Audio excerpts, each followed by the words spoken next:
Hello my dear friends, welcome another video. বন্ধুরা, তোমরা সবাই জানো রিসেন্টলি বাংলাদেশের যে বিজিবি প্রধান রয়েছে তিনি সাংবাদিক সম্মেলনের সামনে এমন কিছু মন্তব্য করেছে যেটা মনে হচ্ছে বর্তমান বিশ্বের এক নাম্বার সুপার পাওয়ার দেশ বাংলাদেশ। তিনি সাংবাদিক সম্মেলনে গিয়ে বলেছে, আমরা ভারতবর্ষের সাথে চোখে চোখ রেখে যুদ্ধ করব, লড়াই করব। ঠিক আছে, ভালো কথা, কিন্তু তার মাঝে এমনভাবে তিনি তাদের উপস্থাপন করেছে, কিন্তু সে উপস্থাপন করেছে ঠিক আছে, ভালো, কারণ নিজের দেশে নিয়ে করতেই পারে। আবার কিছু বলেছে যে যেই সমস্ত রুলস, মানে যেই সমস্ত ভারত বাংলাদেশের মধ্যে শেখ হাসিনা থাকতে সাইন হয়েছে, যেসব সমঝোতা, আসামে কি একটা সমঝোতা হয়েছে, দহগ্রামের সমঝোতা হয়েছে 2017 সালে, সে সমস্ত কিছু সেই বিজেপি প্রধান বলেছে সেগুলোকে বিলুপ্ত করবে। তাদের স্বরাষ্ট্র প্রধান বলেছে বিলুপ্ত করবে। এটা কি মগের মুল্লুকের ব্যাপার? একবার তোমাদের দেশ সাইন করেছে, এখন দুই দেশের অনুমতি হলেই তবেই ভারত সেটা থেকে বেরিয়ে আসতে পারবে। যদি ভারত চায় যে আমি এই বিল যেটা ছিল সেটাই মানবো, অন্য বিল মানবো না, তাতেই কিন্তু দুই দেশের মধ্যে আরো সাংঘাতিক পরিস্থিতি হবে, যুদ্ধ লাগে। এই জন্যই যুদ্ধ লাগে।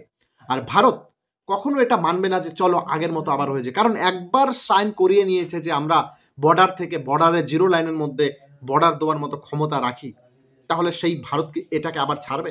একবার ভাবে না বিজেপি? বাংলাদেশের যে বিজেপি প্রধান রয়েছে সে যদি এইটা চিন্তা ভাবনা করে ভারতকে বলেছে, তাহলে ভারতের সামনে যখন এই প্রস্তাবনা নিয়ে আসবে, ভারত তো একদম ইগনোর করে দেবে, রিজেক্ট করে দেবে।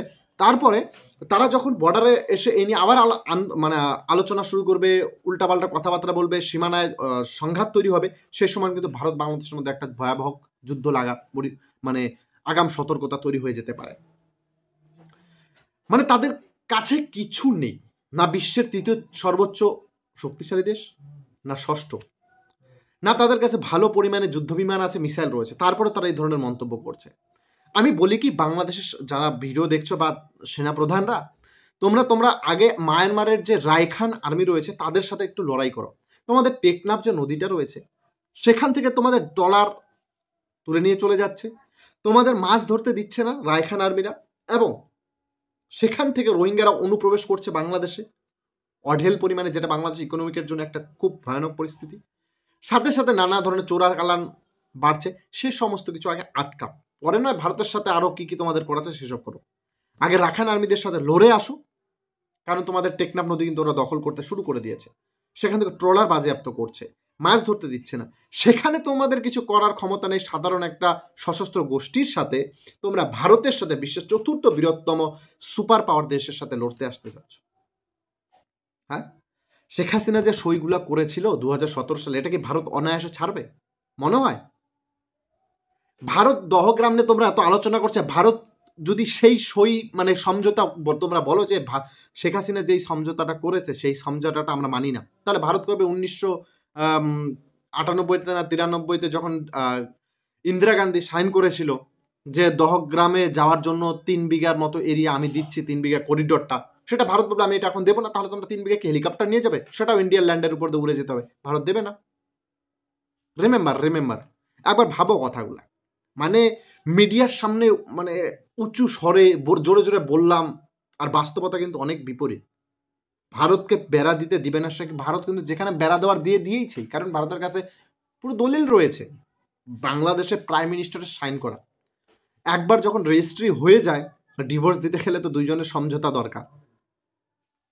এখন যদি একজন সমঝোতা করে আরেকজন না করে, তাহলে কিভাবে ডিভোর্স হবে? সেই একই ব্যাপার, যদি একজন আইন বাতিল করতে চায় আরেকজন না চায়, তাহলে তো কোনো দিনই সম্ভব না আইন বাতিল করা। তাই যারা তার বক্তব্য দেখে বাংলাদেশ আপ্লুত হয়েছ, আনন্দিত হয়েছ, তারা ভাবো আনন্দিত হয়ে কোনো লাভ নাই, কারণ ওই আইন যেভাবে ছিল সেভাবেই চলতে থাকবে। কারণ হলো ভারত কোনো মতেই সেই আইনের বিপরীতে যাবে না। আর তোমরা ভারতকে কি এমন জিনিস দিয়ে লোভ দেখিয়ে বলতে পারো যে ভারতের এই আইনটা রিটার্ন নেওয়া উচিত?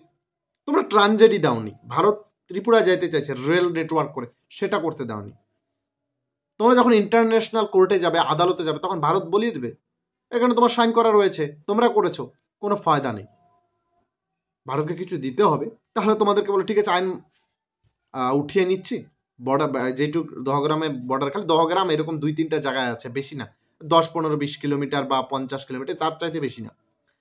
তো এই এরিয়াটা কাভার নাই বা করলাম, দাও আমাকে ট্রানজেডি, একদম আমি কলকাতা থেকে ত্রিপুরা যাব, একদম মেঘালয় যাব, তাহলে আমি সাইন বিপরীত করব। কারণ শর্ত ছাড়া, প্রফিট ছাড়া, লাভ ছাড়া কেউ কিন্তু কোনো দিকে আগাবে না। তাই যারা এই দিবা স্বপ্নটা দেখতেছিল, আমার বাংলাদেশের বন্ধুরা যারা ভিডিওটা দেখো, তারা এটা একবার ভাবো, বিজেপি যেই ধরনের কথা বলেছে, যেই ধরনের মন্তব্য করেছে, সেটা মোটেও বাস্তবায়িত হবে না। কারণ ভারত সেই আইন মানবে না। আর ভারতকে মানতে গেলেই যে বললাম দিতে হবে তাদেরকে কোনো কিছু সুবিধা, তবেই ভারত মানবে। এই যে কয়েকদিন আগে তোমরা দেখেছো ট্রলার ক্যাপচার করে নিয়েছিল ভারত, উড়িষ্যায় নিয়ে গেছিল, সেখান থেকে এখন ভারতের বন্দীদেরকে ছাড়ো, তারপর আমরা ছাড়বো। যে ভারতের বন্দীদেরকে বাংলাদেশ ছেড়েছে, তারপরে তাদের 3টে ট্রলারকে ছেড়েছিল, 100 কতজনকে ক্যাপচার করেছিল। তো এটাই কথা, যারা তার বক্তব্য শুনে আপ্লুত হয়েছে, আপ্লুত হওয়ার কোনো কারণ নেই। ভারত সেই আইন কোনোদিনও মানবে না, তোমাদের সেই যেটা করতে চাচ্ছ। আর বড় বড় ভাষণ মিডিয়ার সামনেই দেওয়া সম্ভব, কারণ বাস্তবতা অনেক কঠিন। 4 দিনে তো কলকাতা দখল করেও নিয়েছে, দেখেছি।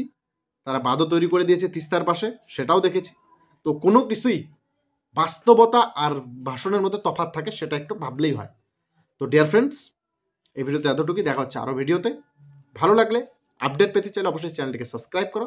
আমি আসি তোমাদেরকে আপডেট দেওয়ার জন্য।